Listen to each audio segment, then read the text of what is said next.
Another question that I don't know the answer to, but I'm interested to hear your perspectives.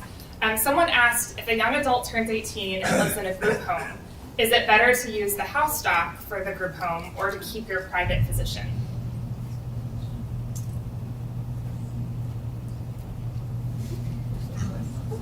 I think it would totally depend on what your needs were, you know? So if you are seeing a lot of specialties and you're using a hospital that may be keeping all that record within a system, that might be ideal.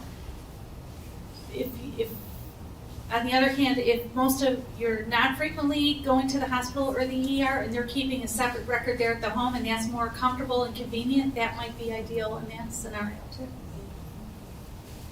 I think most of the individuals that I've worked with that have transitioned to group homes, that ultimately that I think their parents do decide to use the house stock and then make sure that they know that, you know, like Metro is where they've had most of their care, or UH is where they've had most of their care. And I know that, like Dr. Grossberg runs the Hattie Larnell programs in those group homes, and they work really hard to take those individuals back to, you know, to Cleveland Clinic if that's where their primary, you know, where their specialists and everything are. So I think that's really helpful. But I think, you know, not to fear, because the house stocks, most of those people are people like that are here that because they have an interest go there too. So those are good people. And you know, if the individual just has a cold or they're sick, you're going to want to start with the house stock because they're like the quickest access into do it. You know, you don't want to go to the emergency room and put, so I think, you know, it's a combination of start with whoever's the house stock, but just make sure that they understand that, you know, that if it's a problem, these are the other people you could call. So that's a transition within itself.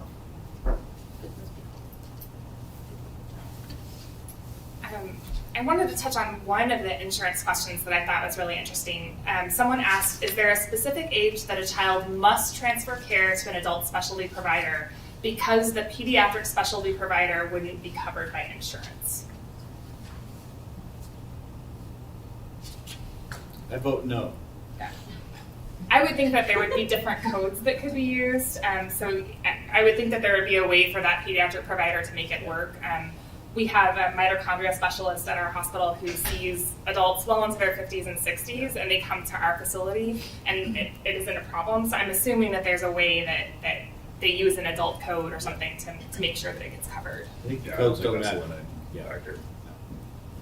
I think Insurance, potentially, but, Right. I mean, malpractice insurance. I think it's malpractice insurance. So sometimes when we say my insurance, you know, the insurance won't cover it. I think as a pediatrician, most of the time we're just worried about our malpractice and our scope of practice and what we're trained in, and not, but I don't think like that your Medicaid or your Anthem or like for me, you know, your SkyCare or whatever it is, isn't gonna pay for it.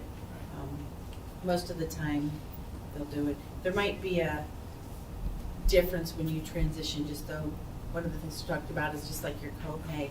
And I think we didn't say a lot about insurance, but a lot of individuals, right, who are on their parents' insurance, that you do have to make a decision. What happens is age 18 because you could potentially apply for Medicaid for that individual if they meet the criteria, and that might be more beneficial for you. Or if that individual is going to live with you up to age 26, you'd want to check and see. And that's going to be a moving target as healthcare insurance changes again over the next probably 5 years. But I think just checking, you know, before they turn 18, and you just have to meet with someone and maybe your human resources person from your job, and then look, you know, like now it's, I know the enrollment time, so to talk to someone and just see what's the risk versus the benefits of what you're going to have to do, or if you have to change it. Because the other transition we didn't talk about, we seem to be, so if you change your job and your insurance changes, That's you when might your have doctors to, change. you might have to suddenly, you know, and that might be the best thing in the world for you, that you're changing your job. And I don't want families to think that you can't change. You know, we can help you. I can help you contact somebody at the Cleveland Clinic, and or somebody at UH, and Nate can say, yes, these are the people you could see at university. But, you know, we do have there are some access, and there's some listservs to people for complex care providers across the nation.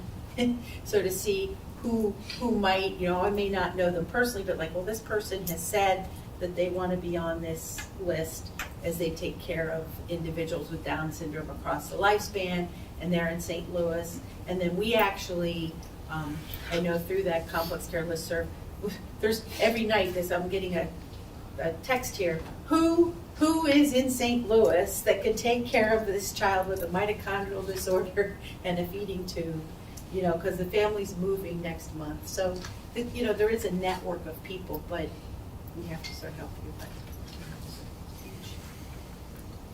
All right, any last questions from the audience? I know we've got a little bit of time left before we move into kind of the open house section. She was talking about Medicaid. Yeah. Like, I know with children, if you're on private insurance, you can go out of state and it will be covered at some point sometimes, but on Medicaid, can you go out of state and get covered? You can't, can you? Most of the time, I think if you have Ohio Medicaid, if you have an emergency, Okay. that's absolutely covered. So Okay. if you're out of state to visit, obviously if you move out of state, then you need to make arrangements with Yeah. that. So, you know, But you not an might, emergency, like you're seeing a specialist for something. yes, I That think, takes some work to approve. Say yeah. that again? That takes some work to approve. Okay. If you wanted to go plan to see someone in Pittsburgh, Yeah. that takes some work and proving and can be challenging. Yeah. There But are it some is, or hospitals if, that take it, like we've gone to St. Louis to a specialist that takes them out of Medicaid. Oh, okay. Interesting. yeah, so it takes some work, but it's definitely possible. But like if you have a young one who's going to go to college out of state, then that's what I say, you have to sort of look yourself, is it better to continue this person on my insurance till they're 26, even though it's you know, I'm going to have to pay a little bit more to continue that, and they meet that criteria so they could be covered, or do they have to go on their own insurance at 18? But for emergencies, you're always covered. That's usually not a concern. It's just, like you said, if it's a specialist, and a lot of times, if you talk up front and you contact, you know, the State Department and let them know why that needs to happen because like Cleveland Clinic sees people from all over the world, and they see people with Medicaid from all over the United States. I'll just add to Oh, yeah. So for us, we have some people who say, well, I saw that neurologist at X and not going back. But that's who's covered in their health plan. So then it's up to me to try to convince the insurance company who doesn't have, let's say, Cleveland Clinic in their provider list to say, we have to go there because either it doesn't exist there or that person didn't have the necessary expertise. So again, that's where I think one of the values of having a medical home who's going to just tackle that and get you the people that you need, because there's just no such person in their list of specialists. All right. Just one last comment. I want to applaud all of you because this is certainly something that's very, very necessary for all of us, as we know. But there's really something that my husband and I have just been experiencing. There's a second transition that occurs when our kids get old enough to go a little more independently, to live outside the home. So Right. now there's a transition to transfer the doctor's appointments, the medical records. Sometimes it goes smoothly, but even things like scripts, transportation to appointments, it gets, and communication, as you can imagine, is very complicated. So it's something to think about in this transition, how that next transition will go, because we want that for our children to be able to live as independently as they can. Yeah, I think that's a great point. One of the nice things, I know you presented it, but if you go to that Got Transition website, it really helps guide you. I was thinking about using it for my neurotypical children because it's like, did I really do this? Like, these are the medicines that you're on. These are the times that you call me. You know, my daughters still bother me. Like, my daughter called me, 3 in the morning. I did X, Y, and Z. Should I really go to the emergency room? And you're like, that was a rhetorical question, right? Because of course you should. It's like, why are you calling me? Like, you should be on your way to the emergency room right now. But other things, you're like, no, you don't need to go to the emergency room because you think you have strep throat.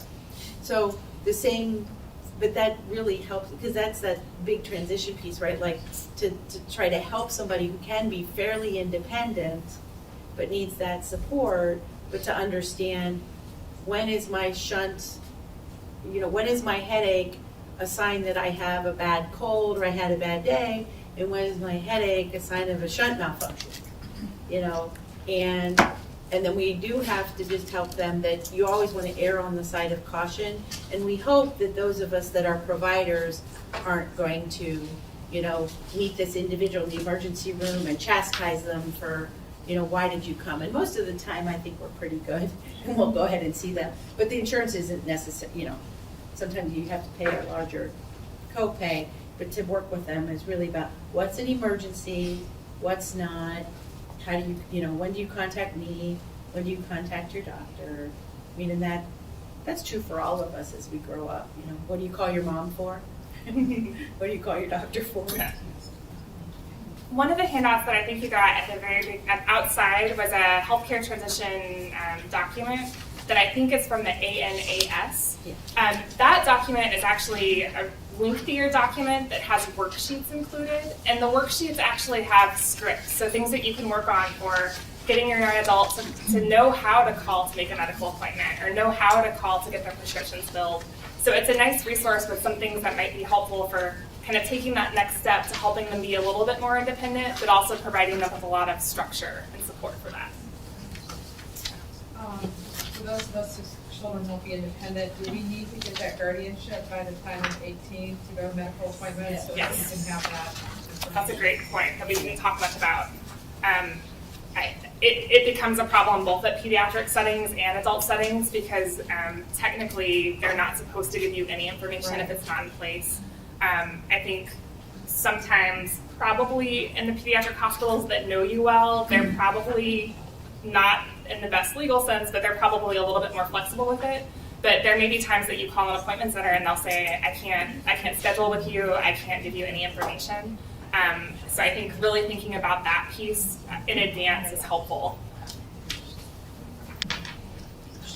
For the adults, we're very flexible with that. Like if you're there at an appointment and it looks like, they're giving us permission, if they can give us verbal permission, we put that down. I mean, we are trying to help them and help you. So we're not gonna put a wall up and say, we're not talking to you unless you come back with a form. Like we are there to help you. So I would say the majority of the cases, people are, if we have permission, unless someone's told us we can't talk, we're talking, so. That's probably a good point, that it may be more of a phone-based communication where it can be an issue. Yeah, and in the acute care sense, Ohio is a little bit less restrictive than some states where there needs to be a designated healthcare proxy. In Ohio, there's sort of, even someone, if one of us were in an accident on the way home and don't have a designated power of attorney, there's an applied order of who physicians would look to for medical decision making. And that's a little bit more restrictive in some other states. I do have to mention, there's alternatives to guardianship. Right. Yes. Guardianship is pretty severe, it takes away a lot of adult responsibilities and decision making. There's medical power of attorney, which is less restrictive. You have to decide what's right for the person that you're advocating for, your child, and as they become an adult, what type of decision making can they make? So that determines whether you guardianship or power of attorney, but, just be really mindful, right, of the choices. I was just, that was going to be part of my thought, but my other part of my question is it an acceptable way to bridge that gap between the decision-making of power of attorney or guardianship to put like a consent to release form in the file that allows a caregiver, like if you have something like that parents and the individual could sign to say, and that would allow them to be in a room. Like I know we were talking a little bit about like more verbal response, like you're not gonna like put a wall up between someone, but is there a piece of paper that they have in every setting in order to cover themselves so that they can continue to support them in whatever way that's needed? At our facility, we have a release of information that can be to and from, meaning that we can share information to the parent and then they can get information from us. It doesn't necessarily cover decision making, but I think as long as you're doing that jointly with your young adults, then that shouldn't be an issue. But I think, again, one of the things that we sometimes come up against is that sometimes we have young adults that can't sign for themselves, and that's something that they have to be able to at least do some form of signature to show that they're consenting to letting the parents be involved. Yes. I had a situation where our medical record system just stopped. And Yeah, I didn't Yes. even realize it. And I was in the process of doing a guardianship, and then all of a sudden one day, all that information that I rely on almost daily was gone. Yeah. So the process for me to get my guardianship papers to the facility to have, was just a time frame. But if you're ever in an acute situation, that it's scary, so that's also being really thoughtful about, even once you get your guardianship, of making sure that your record system is up to date too, because that was something I was just really unaware of, and it was fine, our doctors knew us, and that wasn't the issue, but I so much rely on that system for truly my daily things, and all of a sudden it was like losing your phone. I had phone numbers actually starting all over. You lose your So mind it's chart. something thoughtful. You lose your mind when you lose your mind chart. Our system also, even at the teenage years, starts to restrict some access to parent information unless you get certain permissions in place. So I think even earlier than 18, you can start to see some of those, some of that information disappear. So I think it's good to be aware of that and know the next steps for how to fix it if that happens. I think it's important that power of attorney, I know our hospital attorneys at Metro have said, they can use, and sometimes they're happy if it's like not a huge invasive procedure, but if it's just certainly for an office visit or even for like dental sedation or from other people, as long as the individual, they're like, well, as long as a social worker or somebody can act as a notary, they'll just ask the individual, is it okay if I talk to your mom? And if they can shake their head yes, or what is his signal for yes or no? And they're like, is it okay if your mom makes medical decisions for you? Yes, no, okay. Here you go. Here's your medical power of attorney. Because the person just has to consent. And they're like, that's not, but they'll do that, I think, to move forward, but thinking that people are getting guardianship. But I think you're right, because it is really tough to take away all of the rights of an individual, and we shouldn't do it. And at some point, though, you can give them back too. I have an experience that happened to me that I did not expect at all. My daughter attends a day center, and she has to be capped by a contract nursing facility. And so they come in at noon and cap her. And so after the paperwork and they were servicing her and everything, they detected that maybe she had a urinary tract infection. So they called the pediatrician and alerted him to call me to get a sample of urine so that they could run it. And when the doctor's office called me, I said, "Who gave you that order?" And they said, "The nurse." And I said, "Well, they don't have rights to that." Now, do they have rights to that? I told him, no, I am over her care. So if you have a problem with it, tell me. But I think there are, my experience with a lot of the schools, like the Cleveland Municipal School System, we do over the years, I get a lot of phone calls from school nurses, and we do try to always go back and say, well, did you tell the mom? Because sometimes they'll say, well, I'm sending them home with a note, and I'm not letting this child come back to school unless they see a physician. And sometimes it is really so I agree with you. I think that's probably a communication gap between the center. So I think whether they have rights. The trouble is, if we are signing orders, if you have a physician are signing orders for a procedure, that it's what the attorneys at Metro tell me, that's an implied contract. So then you have to share medical information.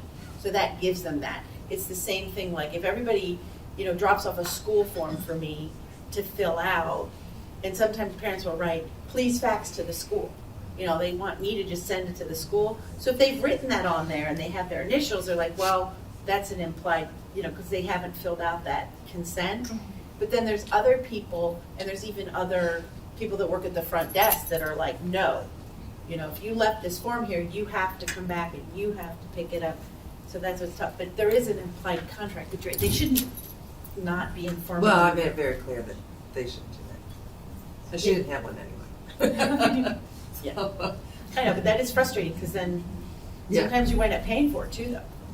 Like if they Yes. send it there and they send it somewhere else, because I've had situations like that over the years. The family's like, well, I'm not paying for this because, Right. you sent it from the facility, you didn't send it through the hospital that I usually do, you went send it out to Quest. And, Yeah. Quest is charging me $300 for a UTI. So I want to make sure that everyone has an opportunity to meet with our community providers that are here. So we're going to cut off the formal question and answer, but I think many of us will be available to answer additional questions in person and individually if you have them. So we really appreciate you coming tonight, and especially all the excellent questions that you asked.